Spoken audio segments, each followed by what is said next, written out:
In the heart of Kwandala Village, where the red earth carried the footprints of traders and the palm trees whispered secrets to the wind, lived two men whose paths were about to cross in the most unexpected way. The morning sun painted the mud houses golden as the village came alive. Women balanced water pots on their heads, walking gracefully from the well.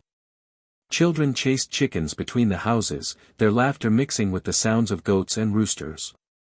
Market sellers spread their colorful clothes on the ground, displaying yams, plantains, and dried fish. But in this peaceful village lived a man whose heart was as hard as stone and whose pride was taller than the ancient baobab tree that stood in the center of the market square. His name was Obaferanmi Adewale, and he was the richest man anyone had ever seen in Kwandala or any village around it. Obaferanmi's house stood like a small palace at the edge of the village. It had 3 rooms instead of 1, windows with wooden shutters, and a roof made of the finest palm leaves money could buy. His compound was surrounded by a tall fence, and 2 servants stood guard at his gate. Every morning, Obaferanmi would dress in robes so bright they hurt the eyes. His sandals were decorated with small pieces of gold that caught the sunlight. Around his neck hung heavy chains, and his fingers sparkled with rings on every finger. When he walked through the village, his jewelry made music with every step. Clink, clink, clink went his chains. His laugh was loud and proud, and it carried across the entire market square. Obaferanmi had made his money trading with the big cities. He bought palm oil, yams, and kola nuts from the village farmers for very little money. Then he sold these same things in the city markets for 10 times the price. The villagers needed money, so they had to accept his low prices. This made Obaferanmi richer and richer, while the farmers stayed poor. In the same village lived another man whose life was completely different. His name was Mahlangu Nkiru, and he had no house, no gold, and no servants. Mahlangu slept under the big baobab tree or sometimes in the small shelter beside the village well. His clothes were old and patched many times, but they were always clean. His feet were bare and tough from walking on the red earth. Every morning, Mahlangu would sit by the well and greet people as they came to get water. "Good morning, sister," he would say to the women. "May your day be blessed, brother," he would tell the men. The children loved Mahlangu because he always had a story to tell or a riddle to share. "Uncle Mahlangu," they would say, "tell us about the clever tortoise," or "Uncle, what riddle do you have today?" Even though Mahlangu had no money, people respected him. When families had arguments, they came to ask his advice. When young people needed to make big decisions, they sought his wisdom. How can a poor man know so much, the villagers often wondered. But they always left his presence feeling better than when they came. Every day at noon, when the sun was highest and hottest, Obaferanmi would make his walk through the market square. This was his favorite time to show off his wealth. He would walk slowly, making sure everyone could see his fine clothes and hear his jewelry. Sometimes he would stop at different stalls and buy things he didn't need, just to show that money meant nothing to him. But the worst part of Obaferanmi's daily walk was what he did to the poor people. He would reach into his leather bag and pull out small copper coins. Then he would throw these coins on the ground and watch as hungry people scrambled to pick them up. "Dance for your money," he would laugh. "Show me how grateful you are." The poor people hated this, but they needed every coin they could get. So they would bend down and pick up the money while Obaferanmi laughed at them. Mahlangu always watched this happen from his place by the well. His eyes would grow sad, but he never said anything. He just watched and remembered everything he saw. One particularly hot day, when the sun made the air dance like spirits above the red earth, Obaferanmi was doing his usual walk through the market. He had just finished throwing coins and watching people scramble when he noticed Mahlangu sitting calmly by the well. Unlike everyone else, Mahlangu had not moved to pick up any coins. He just sat there, watching Obaferanmi with steady, knowing eyes. This made Obaferanmi angry. He was used to everyone either bowing to him because of his wealth or scrambling for his coins like hungry dogs. Obaferanmi walked over to where Mahlangu sat. His jewelry clinked with each step, and his shadow fell over the beggar. "You there!" Obaferanmi said loudly, making sure everyone in the market could hear. "Why didn't you come for the coins like everyone else? Are you too proud to take money from your betters?" Mahlangu looked up calmly. His eyes were clear and peaceful, like the surface of still water. "I did not come because I have everything I need," Mahlangu replied simply. This answer shocked everyone in the market. How could a beggar with nothing say he had everything he needed? Obaferanmi's face turned red with anger. He had never been spoken to this way by anyone, especially not by a beggar. "Everything you need?" Obaferanmi shouted. "You have no house. You have no gold. You have no servants. You don't even have shoes on your feet. What could you possibly have that matters?" The market grew quiet. Everyone stopped what they were doing to listen. Even the children stopped playing to hear what would happen next. Mahlangu stood up slowly. Though his clothes were old and his body was thin, there was something powerful about the way he moved. He seemed to grow taller as he faced the rich man. "Obaferanmi Adewale," Mahlangu said, and his voice carried clearly across the silent market, "you have gold in your pockets, but do you have wisdom in your heart? You have servants for your body, but who serves your mind? You have a big house, but is there room in it for understanding?" The people began to murmur. They had never heard anyone speak to Obaferanmi like this. Obaferanmi laughed, but it was not his usual confident laugh. "Wisdom? Understanding? What good are these things when you have no money to buy food?" Mahlangu smiled, and his smile was like the sunrise after a long night. "You think money can buy everything, Obaferanmi. But I say there are some things that no amount of gold can purchase. If you doubt this, let us test it before all the people of Kwandala." The crowd pressed closer. This was more exciting than any story the traveling drummers had ever told. "What kind of test?" Obaferanmi asked. He was curious despite himself. "A test of wisdom," Mahlangu replied. "I will ask you questions that money cannot answer. If you can answer them, I will bow to you and call you the greatest man in Kwandala. But if you cannot answer them, you must admit that there are things more valuable than gold." Obaferanmi thought about this. He was sure that his money had taught him everything he needed to know about life. How hard could a beggar's questions be? "I accept your challenge," Obaferanmi announced loudly. "But when I win, you must leave this village forever." "And if I win," Mahlangu said quietly, "you must listen to what wisdom has to teach you." The two men shook hands, and the test was set to begin.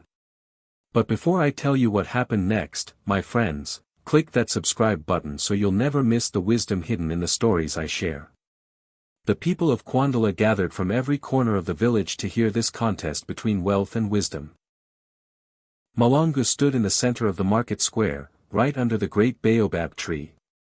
Obaferanmi stood across from him, his gold jewelry catching the afternoon sunlight. "First question," Mahlangu announced, his voice carrying to every ear in the crowd. "Obaferanmi, tell me this, what grows stronger when you give it away, but becomes weaker when you keep it to yourself?" Obaferanmi frowned. This was not the kind of question he had expected. He thought the beggar would ask about farming or trading or things that poor people knew about. He scratched his head, making his jewelry jingle. "Something that grows when you give it away," he muttered.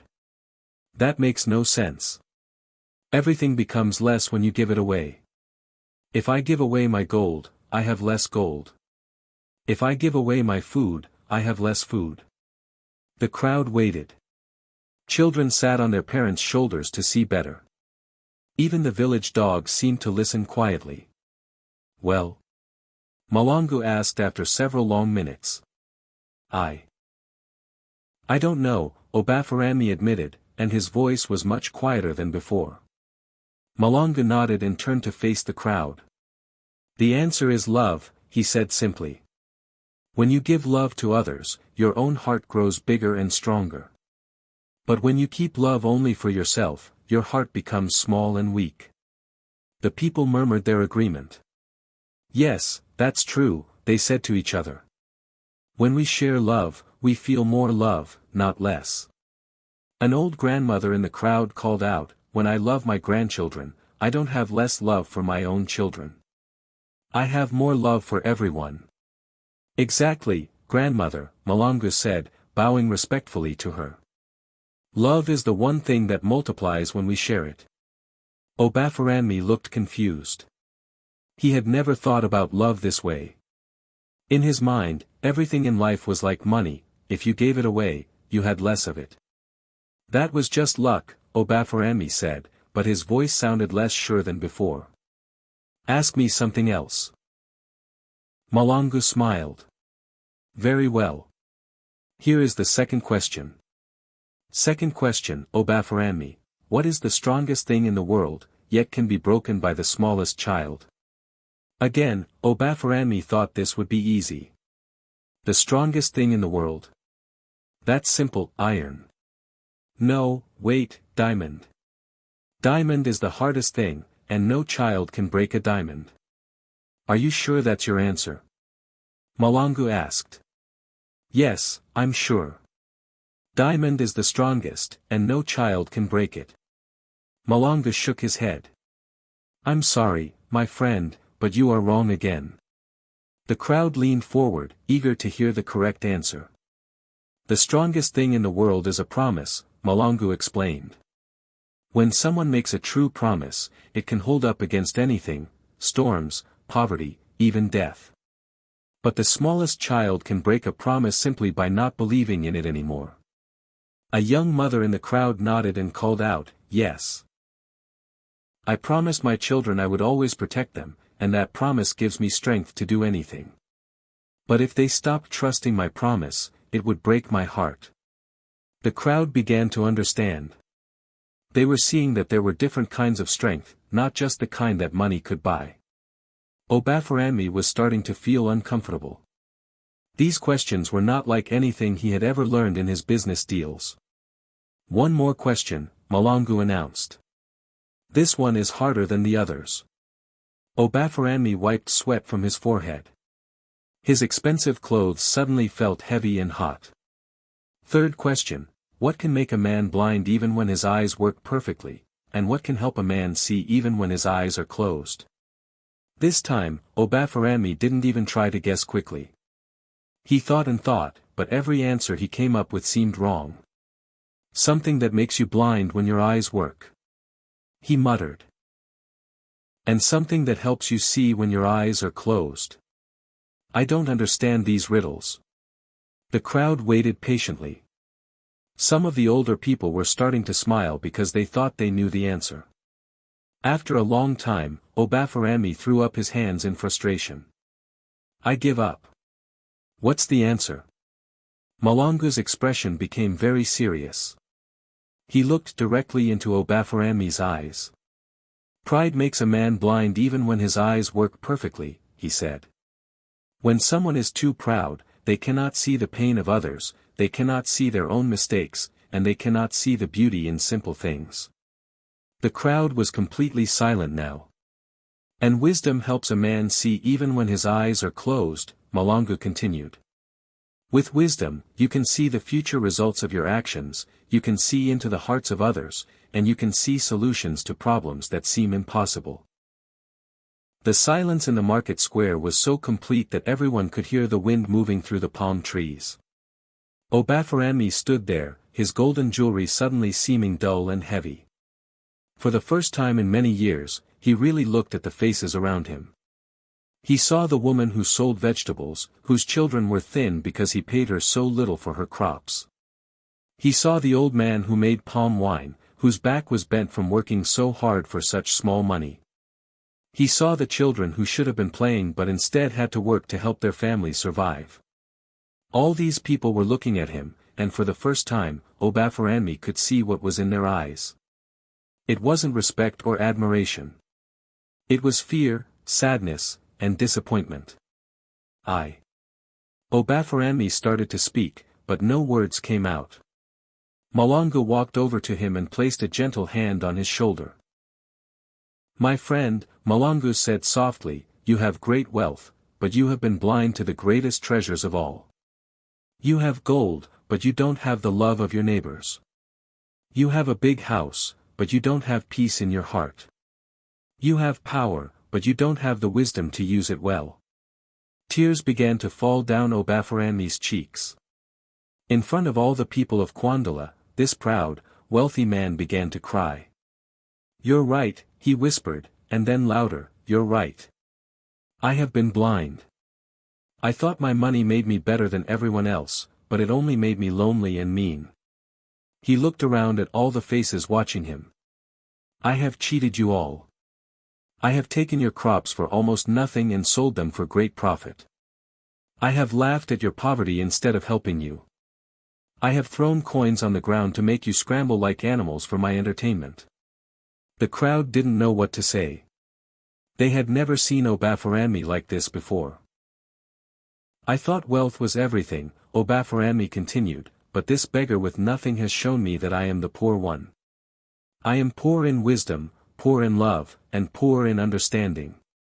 Slowly, Obaferanmi got down on his knees in front of Mahlangu.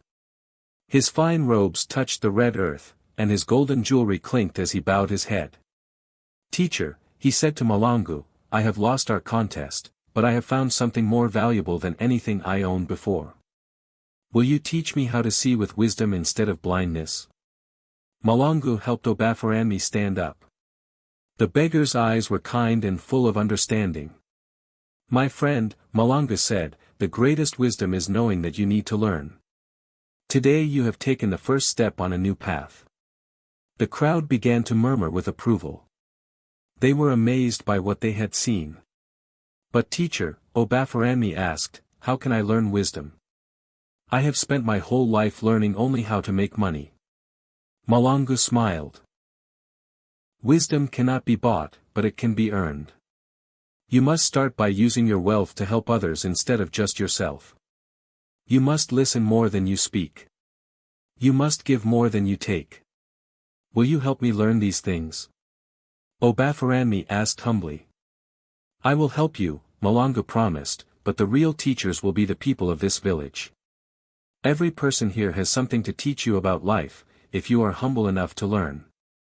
From that day forward, Obaferanmi's life changed completely. He still had his wealth, but now he used it differently. He began paying fair prices to the farmers for their crops. He used his money to build a school for the village children. He dug a new well so people wouldn't have to walk so far for clean water. Instead of throwing coins on the ground for people to scramble for, Obaferanmi would sit with Mahlangu by the well every day, learning wisdom from his teacher and from anyone who wanted to share their knowledge.